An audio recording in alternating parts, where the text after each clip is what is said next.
दोस्तों, मेरा नाम अभिषेक रोशन, स्वागत करता हूं मेरे चैनल द व्हील ड्राइव पे। तो आज वो दिन आ गया है जहां हमारी गाड़ी का एक महीना के आसपास में हो चुका है। तो टाटा सफारी लिए हुए लगभग एक महीना 4-5 दिन हो गया। अब नए साल के शुरुआत में हम लोग सोचे कि गाड़ी का रिव्यू कर आपको बताएं कि अगर टाटा सफारी आप लेना चाहते हैं तो आपको क्या कुछ मेरिट मिलता है गाड़ी में, कितने में ये गाड़ी हम लोग लेकर आए। सारी चीज़ ये अभी तक पेंडिंग चल रहा था, लेकिन गाड़ी में क्या कुछ मिलता है, ड्राइव एक्सपीरियंस कैसा है, वो सब चीज़ हम लोग सोचे कि एक बार आपको डिस्क्राइब कर दे। अगर आपको लेने का मन हो या फिर कोई भी तरह का क्वेरी हो टाटा सफारी से रिलेटेड, तो आपको क्लियर हो जाएगी टाटा सफारी का ये मॉडल आपके लिए लेना वर्थ है या नहीं, या हम लोग ज़्यादा पैसे देकर इसके चक्कर में फंस गए, या फिर कैसा कुछ एक्सपीरियंस रहा। लंबे लंबे ट्रिप्स भी किए, लगभग एक महीना में गाड़ी हम लोग का 3500 किलोमीटर के आसपास में चल चुका है। तो ये 3500 किलोमीटर में क्या कुछ एक्सपीरियंस रहा, अभी और भी किलोमीटर्स चलेंगे, तो वो सब चीज़ भी आपको एक एक करके शेयर करते रहेंगे हम लोग। तो ये गाड़ी जैसे हम लोग टाटा सफारी खरीदे थे लगभग 29 नवंबर को, तो नवंबर में हम लोग इसको खरीदने का प्लान ऑटोमेटिकली बन गया।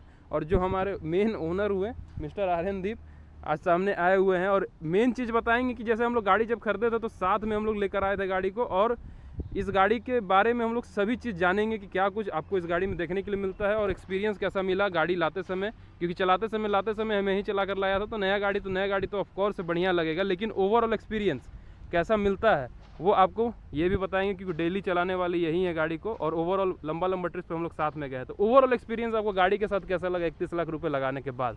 गाड़ी तो बहुत मज़ेदार है चलाने में, जो इसको मज़ा आता है यार लॉन्ग ड्राइव पे या फिर हाईवे पे, उसका एक्सपीरियंस कोई और छोटा व्हीकल नहीं दे पाता है। i20 भी रखे थे, उसमें उतना मज़ा नहीं आता था, या फिर और भी गाड़ी चलाई, क्रेटा भी ड्राइव किए हैं तो उसमें और मज़ा नहीं आया। बट इसमें मोड्स भी जो दिया है, economy, city drive mode, sports mode, ये सब स्पोर्ट्स मोड में डालने के बाद गाड़ी का जो स्पीड पकड़ता है या फिर जो रिस्पॉन्स है वो बहुत सही है। बाकी तुम ड्राइव किए ही हो आते समय।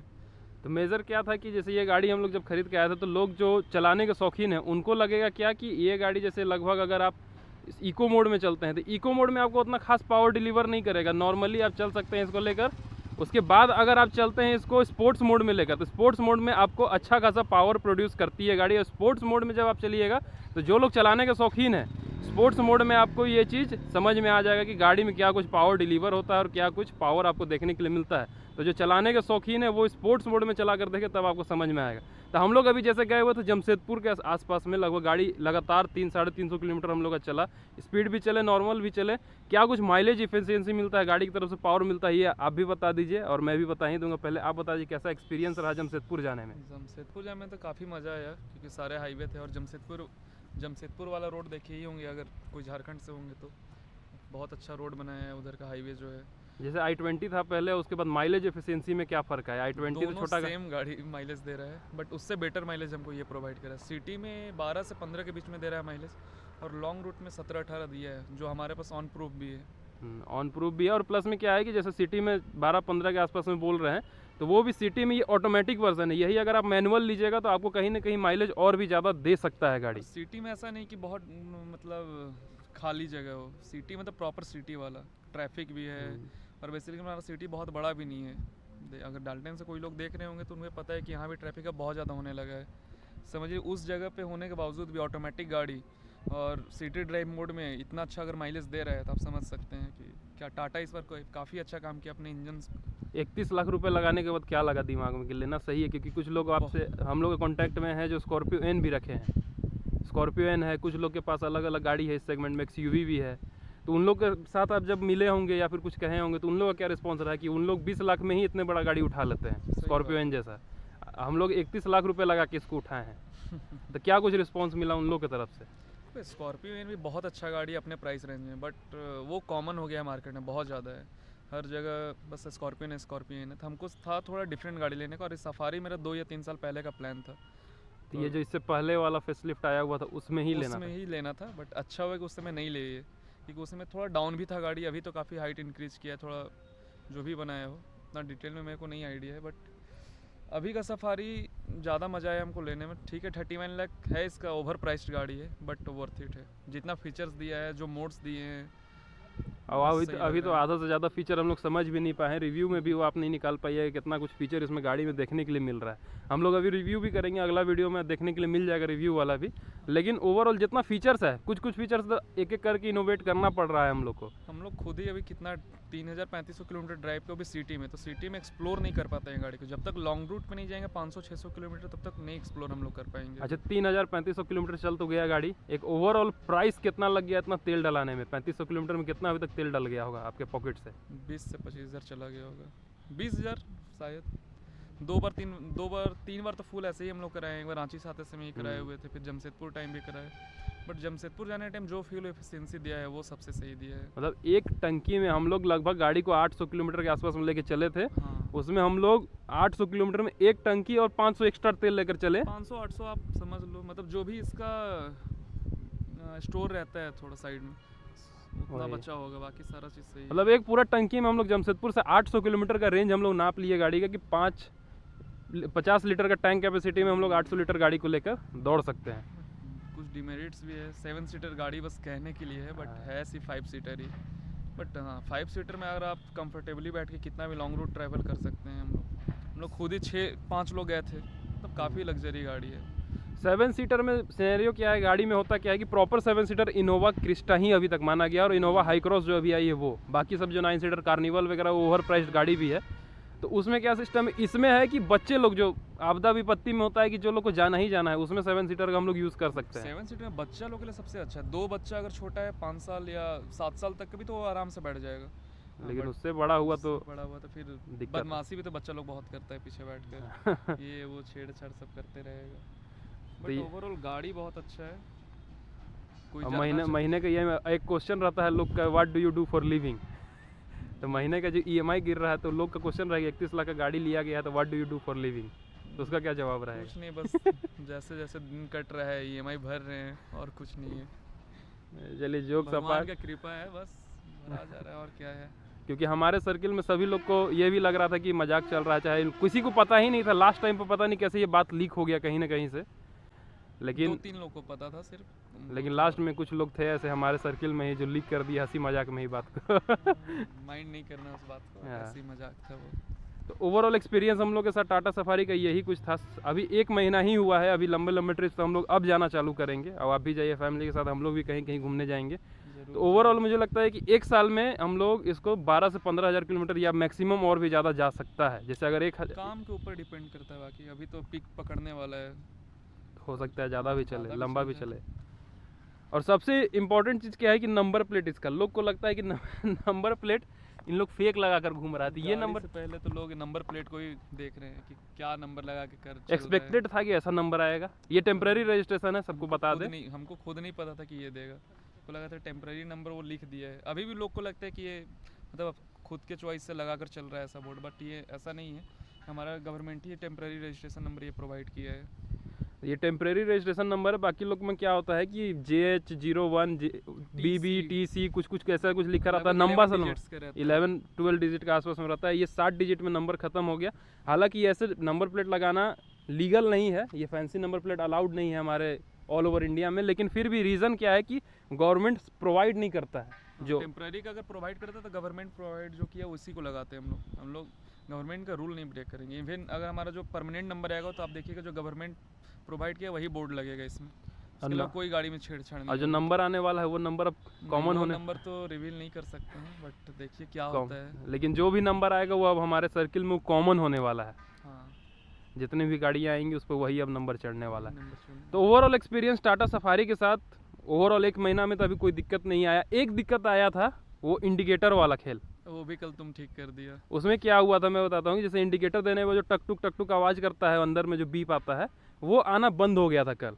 तो उसके बाद हम लोग तो सिस्टम से ही बटन क्लिक हो गया होगा, जो भी हुआ। जो भी हो, तो टाटा के कंसल्टेंट को हम लोग फ़ोन किए तो क्या प्रॉब्लम है, तो वो बस बताएं। अगर आपके साथ भी कभी होता है तो इस चीज़ को आप समझ लीजिए क्या कुछ होता है कि अगर गाड़ी में कभी टक टुक चाहे कुछ इंटीरियर फॉल्ट आता है, जो बज रहा है बजर वगैरह, वो बंद हो गया बजना, तो उसमें क्या करना है कि म्यूट बटन जो रहता है उसको आप 10 सेकंड होल्ड करके रखिए टाइमर के साथ, और उस 10 सेकंड के बाद ब्लूटूथ वाले बटन को 10 सेकंड होल्ड करके रखिए, उसके बाद आपका सिस्टम पूरा रीसेट हो जाएगा। ऐसा नहीं है कि ट्रिप जीरो हो जाएगा, ट्रिप वही रहेगा, सिस्टम रीसेट हो जाता है, रिबूट हो जाता है, जैसे मोबाइल कैसे होता है।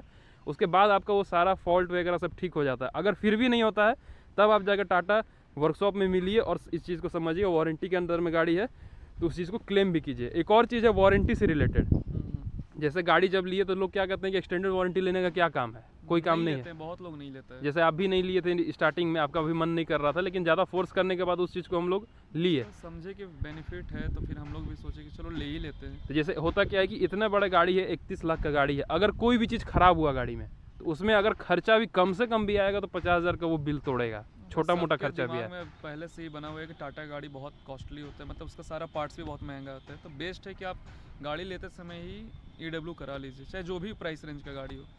प्राइस के गाड़ी के अकॉर्डिंग ही वो ईडब्ल्यू का भी प्राइस सबसे बढ़िया क्या है कि अगर आप ईडब्ल्यू नहीं कराते हैं तो आपको 3 साल का वारंटी मिलेगा कंपनी की तरफ से, और 1 लाख किलोमीटर मात्र गाड़ी चलना चाहिए। अगर 1 लाख क्रॉस कर गया तो 3 साल और 2 साल उससे फर्क नहीं पड़ेगा।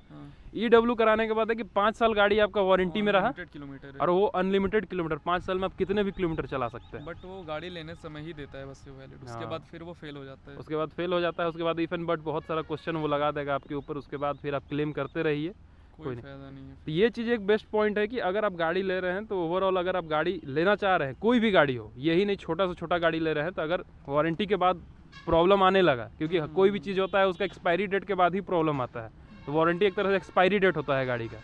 जो भी हो भाई, मैकेनिकल चीज़ है तो कोई भी कंफर्म नहीं बोल सकता कि गाड़ी चलेगा। क्या पता 1 किलोमीटर शोरूम से निकले, 1 किलोमीटर बाद ही खराब हो गया। वही टक टुक वाला प्रॉब्लम आया, एक ही महीना हो रहा है अभी गाड़ी लेते हुए।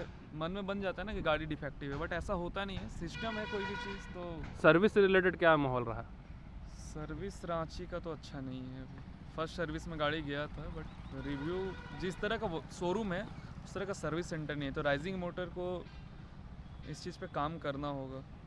ठीक है, बाकी शोरूम का बहुत अच्छा रिव्यू है, वहाँ गए बहुत अच्छे लोग भी हैं, सारे लोग जो गाड़ी दिले वो भी बहुत अच्छे भी हैं, बहुत सपोर्टिव है, वहाँ के मैनेजर भी बहुत सपोर्टिव है। बट यहाँ का वर्कशॉप वाले लोग सपोर्टिव उतने नहीं हैं, तो चाहकर भी ये उतना अच्छा वर्क काम नहीं कर पा रहे हैं। एक ही चीज़ को 3-3 4-4 बार बोल कर कराना हाँ। पड़ रहा है, फिर भी नहीं हो पा रहा है। अभी भी वो वर्क पेंडिंग है, वो आगे के वीडियोस में पता चलेगा क्या कुछ प्रॉब्लम आया था, थोड़ा सा प्रॉब्लम आया था माइनर, लेकिन उस चीज़ को रिजॉल्व नहीं हो कर पाया अभी तक। एक चीज़ और है कि भाई ब्लैक गाड़ी लेने के बाद उसको मेंटेन करना बहुत मुश्किल है।